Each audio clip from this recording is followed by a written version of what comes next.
ಚಿಕ್ಕಬಳ್ಳಾಪುರ ತಾಲೂಕಿನ ರಂಗಸ್ಥಳದಲ್ಲಿರುವ ಪುರಾಣ ಪ್ರಸಿದ್ಧ ಶ್ರೀದೇವಿ ಭೂದೇವಿ ಸಮೇತ ರಂಗನಾಥ ಸ್ವಾಮಿ ಅದ್ದೂರಿಯಾಗಿ ವರ್ಷದ ಮೊದಲನೆಯ ಹಬ್ಬವಾದ ಸಂಕ್ರಾಂತಿ ಹಬ್ಬದಂದು ಅಭಿಷೇಕ ಹಾಗೂ ವಿವಿಧ ಬಣ್ಣ ಬಣ್ಣದ ಹೂಗಳಿಂದ ಹೂವಿನ ಅಲಂಕಾರದಿಂದ ಪೂಜಾ ಕೈಂಕರ್ಯಗಳು ನಡೆದವು.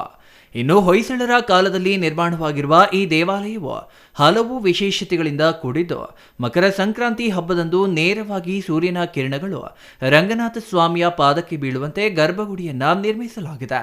ಬಿದಿರ ಬುಟ್ಟಿ ಆಕಾರದಲ್ಲಿರುವ ಗರ್ಭಗುಡಿ ಸಾಲಿಗ್ರಾಮ ಶಿಲೆಯಲ್ಲಿ ನಿರ್ಮಾಣವಾಗಿರುವ ಶ್ರೀದೇವಿ ಭೂದೇವಿ ಸಮೇತ ಶ್ರೀರಂಗನಾಥ ಸ್ವಾಮಿ ಮೂರ್ತಿಯು ಭಕ್ತರ ಇಷ್ಟಾರ್ಥಗಳನ್ನು ಈಡೇರಿಸುವ ದೈವವಾಗಿದೆ ಎನ್ನುವುದು ಆಸ್ತಿಕರ ನಂಬಿಕೆ.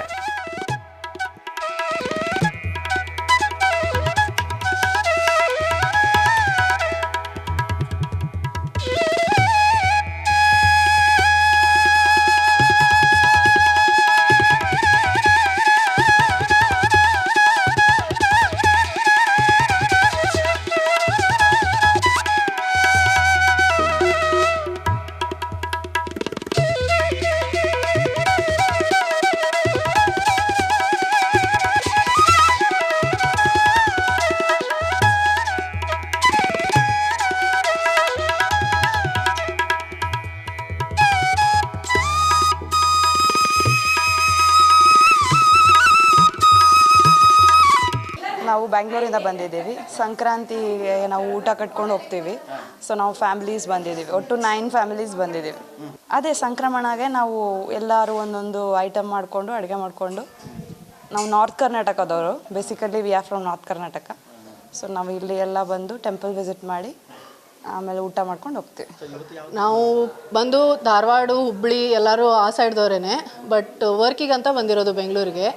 ಸೊ ನಾವು ಸಂಕ್ರಾಂತಿಯನ್ನು ನಾವಿಲ್ಲಿ ಒಂದು 10-11 ಫ್ಯಾಮಿಲಿ, ಎಲ್ಲ ರಿಲೇಟಿವ್ಸು, ಫ್ರೆಂಡ್ಸು, ಸೊ ಎಲ್ಲರೂ ನಾರ್ತ್ ಕರ್ನಾಟಕದವರೇ, ಎಲ್ಲರೂ ಒಟ್ಟಿಗೆ ಬಂದು ನಾವು ಸಂಕ್ರಾಂತಿ ಎವ್ರಿ ಇಯರ್ ಒಂದೊಂದು ಪ್ಲೇಸ್ ಡಿಸೈಡ್ ಮಾಡಿ ಊಟ ಕಟ್ಕೊಂಡು, ಭೋಗಿ ಊಟ ಕಟ್ಕೊಂಡು, ಯಾಕಂದರೆ ಭೋಗಿ ಅಂತ ನಿನ್ನೆ ಆಗಿರೋದು ನಮ್ಮ ಸೈಡಲ್ಲಿ, ಬಟ್ ನಮಗೆ ನಿನ್ನೆ ಎಲ್ಲ ವರ್ಕಿಂಗ್ ಇರೋದಕ್ಕೆ ಆಗಿರಲಿಲ್ಲ. ಸೊ ಭೋಗಿ ಊಟ ಕಟ್ಕೊಂಡು ಬಂದು ಸಂಕ್ರಾಂತಿ ಆಚರಣೆ ಮಾಡಿ full day, 1 day we will spend together.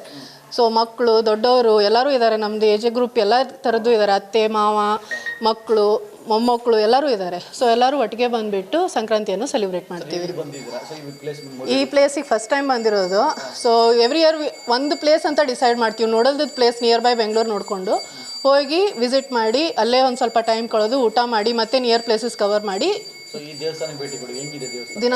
ತುಂಬ ಚೆನ್ನಾಗಿದೆ, ಇದು ನೋಡಿರಲಿಲ್ಲ ನಾವು, ತುಂಬ ಚೆನ್ನಾಗಿದೆ, ತುಂಬ ಹಳೇದಿದೆ, ತುಂಬ ಶಾಂತಿ ಆಯಿತು ಬಂದಿದ್ದಕ್ಕೆ, ನೋಡಿ ಖುಷಿ ಆಯಿತು. ಅದು ಕೇಳಿದ್ವಿ, ಅದೇ ನನಗೆ ಎಲ್ಲಿ ಅಂತ ಗೊತ್ತಾಗಬೇಕಿತ್ತು. ಮೇ ಬಿ ಅಲ್ಲಿ ಇದು ಇದೆ ಅಲ್ಲ, ಕಿಟಕಿ ಇದೆಯಲ್ಲ, ಅಲ್ಲಿಂದನೇ ಬರುತ್ತೆ ಅಂತ ಅನಿಸುತ್ತೆ ಅಲ್ವಾ? ಇಲ್ಲ, ತುಂಬ ಚೆನ್ನಾಗಿದೆ ಸರ್. ಪುಣ್ಯಕ್ಷೇತ್ರ ಬಗ್ಗೆ ಇಲ್ಲಿ ಬಂದಾಗಲೇ ಗೊತ್ತಾಗುತ್ತೆ ಎಷ್ಟು ಶಾಂತಿ ಇದೆ, ಎಷ್ಟು ನೆಮ್ಮದಿ ಸಿಗುತ್ತೆ. ಎಲ್ಲನೂ ಆ ಥರ ಎಷ್ಟೇ ಜನ ಇದ್ರೂ ನೆಮ್ಮದಿ ಇದೆ ಇಲ್ಲಿ. ಈ ಥರ ಯಾಕೆ ಏನು ಇವೇನು ಬಂದ್ವಿ ಅನ್ನೋ ಥರ ಇಲ್ಲ, ಹಬ್ಬ ಇದ್ರೂ ಶಾಂತಿ ಅನ್ನೋದಿದೆ ಇಲ್ಲಿ. ಇನ್ನು ಕರ್ನಾಟಕ ರಾಜ್ಯದಾದ್ಯಂತ ಮಕರ ಸಂಕ್ರಾಂತಿ ಹಬ್ಬವನ್ನ ಸುಗ್ಗಿ ಹಬ್ಬ ಎಂದು ಅದ್ದೂರಿಯಾಗಿ ಆಚರಿಸುತ್ತಾರೆ. ಮಹಿಳೆಯರು ಮಕರ ಸಂಕ್ರಾಂತಿ ಹಬ್ಬದಂದು ಬೆಳಗ್ಗೆ ಬೇಗ ಎದ್ದು ಮನೆಯೆಲ್ಲ ಸ್ವಚ್ಛಗೊಳಿಸಿ, ರಂಗೋಲಿ ಬಿಡಿಸಿ, ಸ್ನಾನ ಮಾಡಿ, ನೆಚ್ಚಿನ ಹೊಸ ಬಟ್ಟೆ ಧರಿಸಿ ಚೆನ್ನಾಗಿ ರೆಡಿಯಾಗಿ ಮನೆಯಲ್ಲಿ ದೇವರಿಗೆ ಪೂಜೆ ಸಲ್ಲಿಸಿದ ನಂತರ ಕುಟುಂಬದ ಜೊತೆಯಲ್ಲಿ ಹಬ್ಬದ ಊಟ ಸವಿದ ನಂತರ ದೇವಾಲಯಗಳಿಗೆ ತೆರಳುತ್ತಾರೆ. ನೆಚ್ಚಿನ ದೇವರ ದರ್ಶನ ಪಡೆದು ಎಳ್ಳು ಬೆಲ್ಲ ಸವಿಯುತ್ತಾರೆ.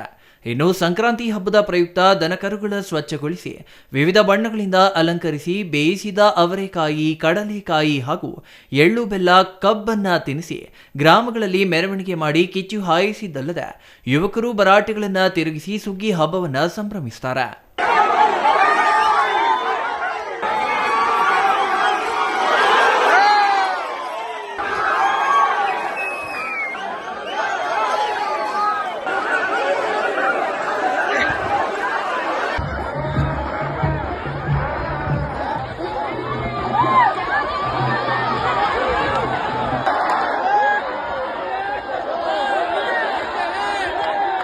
ಎಲ್ರಿಗೂ ನಮಸ್ಕಾರ. ನನ್ನ ಹೆಸರು ಚರೀಶ್ಮಾ. ನಾವು ಚಿಕ್ಕಬಳ್ಳಾಪುರದಿಂದಾನೆ ಪ್ರತಿ ವರ್ಷ ರಂಗಸ್ಥಳಕ್ಕೆ ಬರ್ತೀವಿ.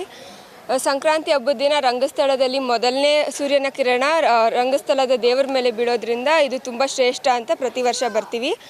ಮತ್ತು ಸಂಕ್ರಾಂತಿ ಹಬ್ಬ ತುಂಬ ವಿಶೇಷವಾಗಿದೆ. ಹಾಗೂ ಹಸುಗಳಿಗೆ ಎಲ್ಲ ಜಾನುವಾರುಗಳಿಗೆ ಎಲ್ಲ ಪೂಜೆ ಮಾಡಿಕೊಂಡು ನಾವು ಬೆಳಗ್ಗೆ ಪೂಜೆ ಮುಗಿಸ್ಕೊಂಡು ದೇವಸ್ಥಾನಕ್ಕೆ ಬಂದ್ವಿ.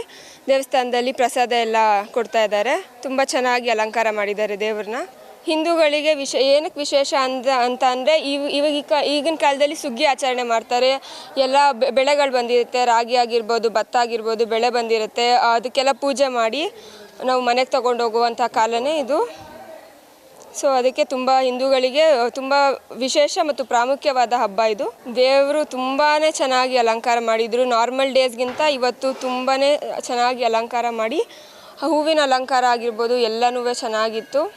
ಇನ್ನು ಮಕರ ಸಂಕ್ರಾಂತಿ ಹಬ್ಬದ ದಿನದಂದು ದೇವರಿಗೆ ಬಣ್ಣ ಬಣ್ಣದ ಹೂಗಳಿಂದ ಅಲಂಕರಿಸಿದ ಅಲಂಕಾರವನ್ನ ಕಂಡ ಭಕ್ತಾದಿಗಳು ಕಣ್ತುಂಬಿಕೊಂಡ್ರು. ಮುಂಜಾನೆಯಿಂದ ದೇವರಿಗೆ ಅಭಿಷೇಕ, ಪೂಜಾ ಕೈಂಕರ್ಯಗಳನ್ನು ನೆರವೇರಿಸಿದ್ದಾರೆ. ಭಕ್ತರು ದೇವಾಲಯಕ್ಕೆ ಆಗಮಿಸಿ ದೇವರ ದರ್ಶನ ಪಡೆಯುತ್ತಿದ್ದಾರೆ. ನಗರ ಹಾಗೂ ಹಳ್ಳಿಗಳಿಂದ ಬಂದ ಭಕ್ತ ಸಮೂಹ ಸಾಲು ಸಾಲಾಗಿ ನಿಂತು ರಂಗನಾಥ ಸ್ವಾಮಿಯ ದರ್ಶನ, ತೀರ್ಥ ಪ್ರಸಾದ ಪಡೆದು ಪುನೀತರಾಗಿದ್ದಾರೆ. Thoudanahalli Ramesh, CTV news, Chikkaballapur.